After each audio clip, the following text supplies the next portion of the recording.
Hello everyone and welcome back to Heart of the Swarm exhibitions here at the MLG Studios. My name is axeltoss. He's axeltoss, currently trying to get the players into the game here so we can get started fairly soon. But before we get into the next match, quick little plug we want to do. Pretty awesome opportunity is out there right now at the Facebook page of MLG. www.facebook.com/MLGpro. Go here, Dr. Pepper Ultimate Gaming House. We're doing it again. If you want to win your dream gaming room again, head to this Facebook page, click on that logo I just clicked on, enter the contest, invite your friends, read over the contest instructions. It starts January 24th, 2013. It ends July 10th, 2013. So plenty of time. There's something about that start to date. make that happen. Something about that start date that's really cool. About what? The start date. The start date. January 24th. It's already now, man. Oh, yeah, that's today. Yes. So you can do that now. In fact, it's yesterday. So you can catch up on it, though. Yeah. There's still plenty of time to get your submissions in. They actually come to your house, man. Yeah. Hook you up. Complete makeover of your gaming room with the latest in competitive gaming equipment, technology, and great Dr. Pepper product and prizes. The MLG team will completely make over your room to reflect the Dr. Pepper Ultimate Gaming House. I want to do that. Can I go to that when we give it away? I'm going to ask Sundance. All right, contest. Well, I mean, like, I want to be part of the MLG team that completely makes over the room. I don't want to win the room. Yes, I just got confirmation from my producer. All right, contest instructions. Send a video with the following criteria, no more than 5 minutes in length. Introduce yourself. I'm Alex. Your friend, he's axeltoss. Or your group. Tell us why you or they deserve the ultimate gaming house. Show us the room or area you want to see transform. And tell us how you are a one-of-a-kind Dr. Pepper fan and MLG fan. You must be 16 years of age or older. Critical opportunity. I actually tried to do that when I wasn't at MLG, and they didn't accept me. Well, now you can be a part of making it happen for other people, though. Yep. That's true. That's the greater gift. It's always greater. Gift of giving. That's right. That's what we love here at MLG. Not only great show matches like Polt vs. Dimaga, great analytical content on rules of engagement. We got plenty of okay content on rules. Okay content, rules of engagement. No, it's great content. It's coming up next after the show match. Check it out. Not only those, but now you get your house gamed up, man. Facebook.com/MLGpro. Take advantage of that, guys, because like if one of you listening to this now, if you get that, like I'll feel like personally, because I helped. That's right. I helped notify you of the opportunity. Right. Just like we do with Full Sail and all these other great options. I'd have a warm feeling in my heart for that person. All right, here we are in game number 5, and this could be the what do they call it in tennis Yeah, tennis. The last shot. No, not tennis. The game-winning. Well, in tennis scorers, there's a term for it. My mind is actually. Sometimes words don't come to me.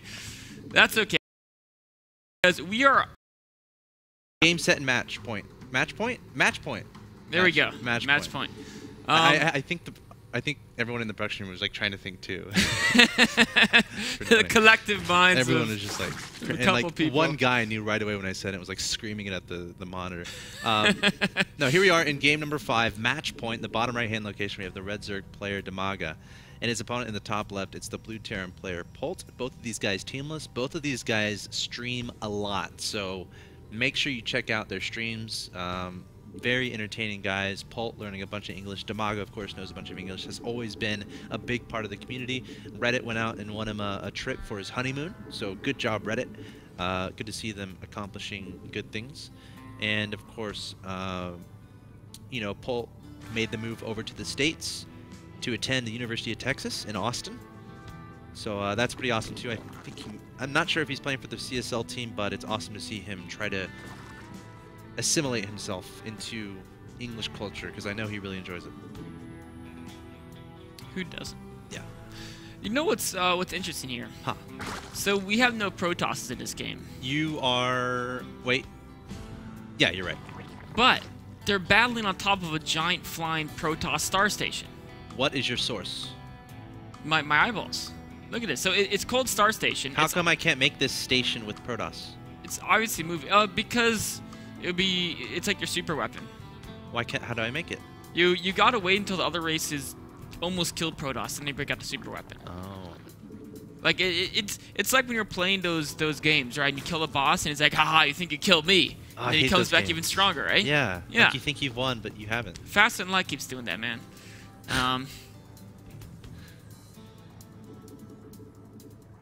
So okay. the stream just heard about 10 seconds of complete silence there. Because they don't have the advantage of hearing our producer. He just told us what this thing is. But I already forgot what he said. So it's a mothership core. Okay. 5 oracles, a mothership. They all got to combine like Voltron and makes the Star Station. Did he make that up? No, he has a direct connect with Tassadar, man. I think he made that up. No, the production room, I've seen it. It's a phone that says like, call help if you need Tassadar. Have you ever tried to use it? I have not, because it's one of those things where I feel you might only get to use once or twice in your lifetime. Oh. Right, like each how person. do you know if you haven't used it? Well, it's like putting up the bat symbol, right? If you keep doing it, he's gonna stop coming. Okay. The boy who cried wolf, right? Right. So, I'm saving. I mean, our producer must have used his Tassadar colon right there to find this one out. But I'm impressed. I'm saving mine. And a little terrified. All right, in the bottom right, we have Dimaga making a Roach Horn early again. Did Polt scout this with that 1 HP SCV? I don't think. Yes, he did. did. He did. Oh, I stand corrected, my friend. 7 roaches on the way, and Polt's gonna know about this. So he's gonna make a bunker. He should be fine. As long as he keeps constant. This is one of the situations where I don't think you actually want to build a tech lab in a Marauder. Because during a time you could have done it, you could just keep building Marines, you'd have more Marines. Yeah. As long as he builds, 1 bunker, maybe even 2. I think 1 would be fine if he just has tons of Marines with it. Put the extra ones behind a bunker. And this should do almost no damage. Now, but I don't blame Dimaga for doing this, though. Oh, yeah, I'm completely okay with it. It's the one map he won so far was with the same strategy, so. Well, the difference here is he's droning up so much behind this. That's right. I really this like is a much smaller commitment than what. It's probably because it was scouted. Game 1 wasn't scouted, so you decided to commit more to it. It's great that Dimaga, it's a great build because you have that option. If your opponent scouts it, okay, I do this. If he doesn't scout it, okay, I do this. Leaves you a lot of room to work with. And he's content. He might just be content trying to contain his opponent, preventing Hellions from getting out here. He's actually going to try to engage his bunker. He's going to lose 1 roach. Yeah, walking up the ramp was a little bit of a... Well, if he can kill the 10... Yeah, he wouldn't be. I mean, SCVs could be pulled. Ugh. I'm not sure if that was worth it. I thought he was going to try to get the SCVs to come and trade roaches for SCVs, but it would have still been a bad trade. Ouch. Yeah, Dimaga committing a lot of roaches there, and I think we can both agree that wasn't worth it. Units lost 800 resources. Yeah, for 5 Marines, right? In favor of Polt. It was one of those things where it's like he felt he made the roaches early, so he had to do something with them, but there was nothing good to do with them. So if maybe should just held the contain for longer, it would have kept Polt in fear of maybe a Baning follow-up to it, right? And Polt might have to play a little more conservatively. Roaches or Hellions from getting out. Yes. Yeah, it would have been.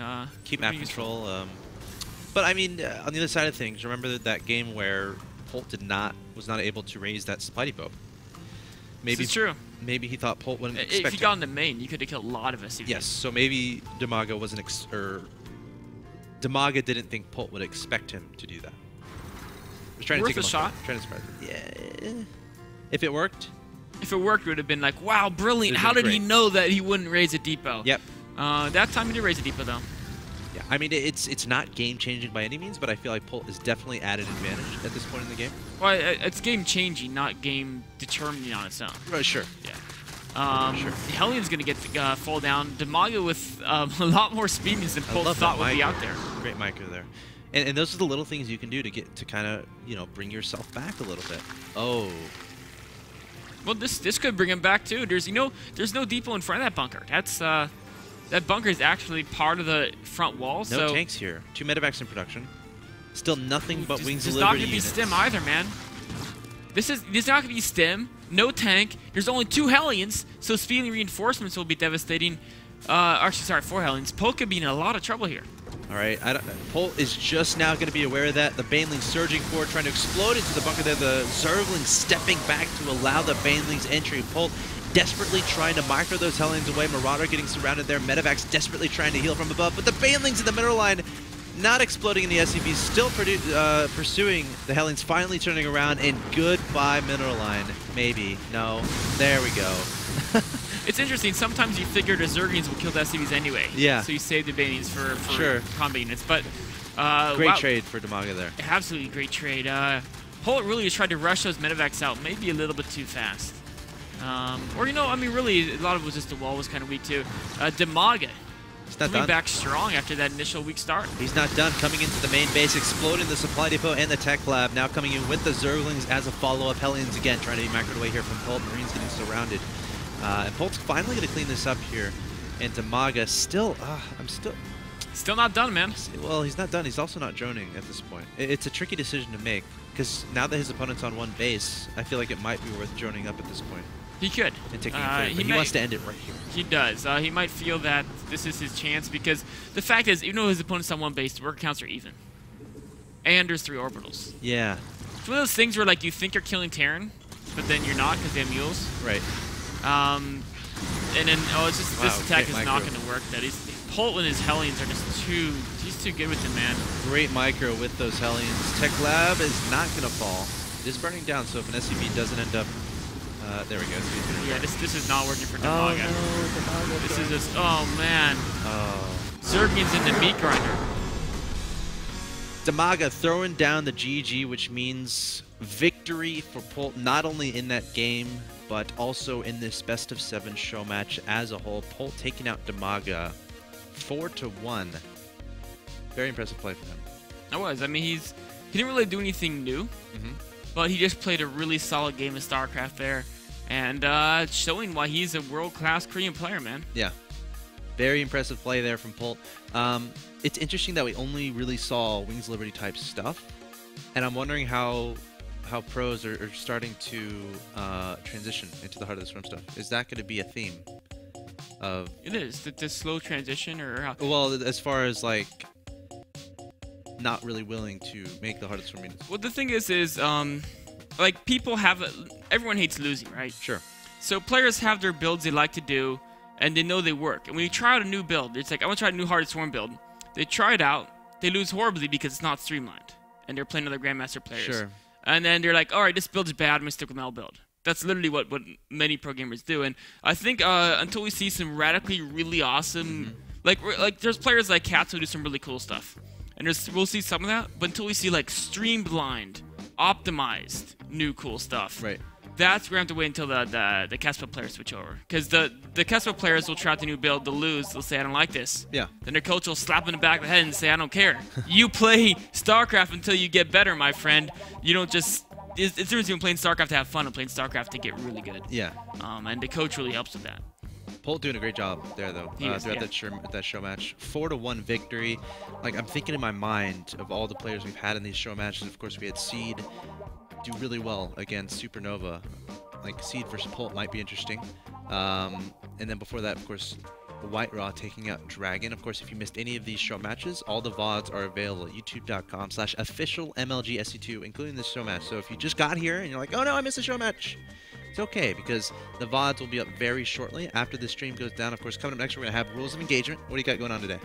Today's going to be self-reflection. So I was hoping to do a lot of my HoTS games, but then I realized I actually really haven't played HoTS much. So I played a couple games last night, got 2 HoTS games for you guys. Not the best ones of quality, just because my opponents on ladder are a little below her. And then I took a Wings of Liberty game, something fun. I figure it's Friday. Friday's for fun. Gonna end the show with a really cool strategy. Day 9 might disagree with you.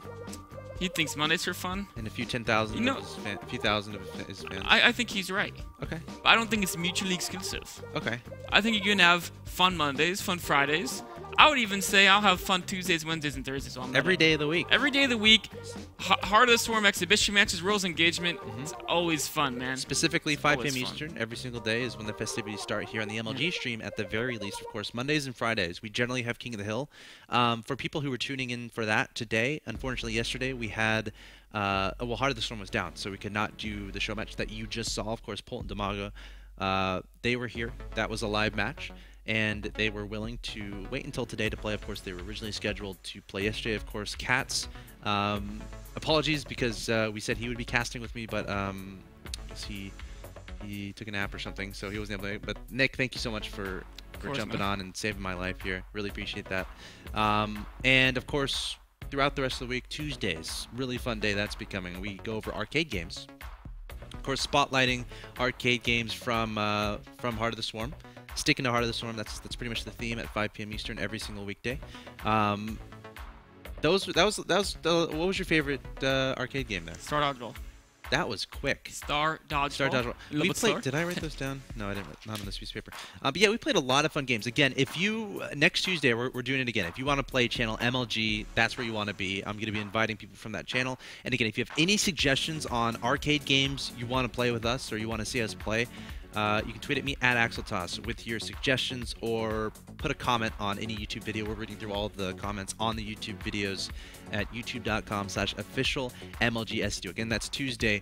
And then Wednesday, we generally have free-for-alls with pros. This past Wednesday was quite exciting indeed. Got a nice... Batman won every single game. He even won... Was he on our team? Because did we play against him? Remember we played the mono battle at the end of that? I don't remember. I remember we lost. We lost. Yeah. We were under time crunch, man. Yeah. So we had to play a little bit aggressive and... Yeah, we were. Didn't quite work out. And then, of course, Thursday, show matches. Of course, MLG has some stuff coming up, so I'm not sure how that's going to change the schedule exactly. We might have to get rid of some stuff, but we're still going to be continuing with some awesome Heart of the Swarm action, because Heart of the Swarm, it's a new game, it's awesome, we want to spotlight it. And, of course, Rules of Engagement. That's going on forever, because it's awesome. Of course, you can check those VODs out. youtube.com/officialmlgstu. But that does it for the show match. Again, thanks for tuning in. Next up, we're going to have Rules of Engagement with Axel. We got self-analysis, going over your replays. Hopefully that'll be good. I may or may not watch that. I might ladder some on my own. But yeah, again, congratulations to Polt for taking down the show match over Dimaga 4-1. Doing great things in Heart of the Swarm so far. So guys, stay tuned. More StarCraft 2 content coming your way here on the MLG stream.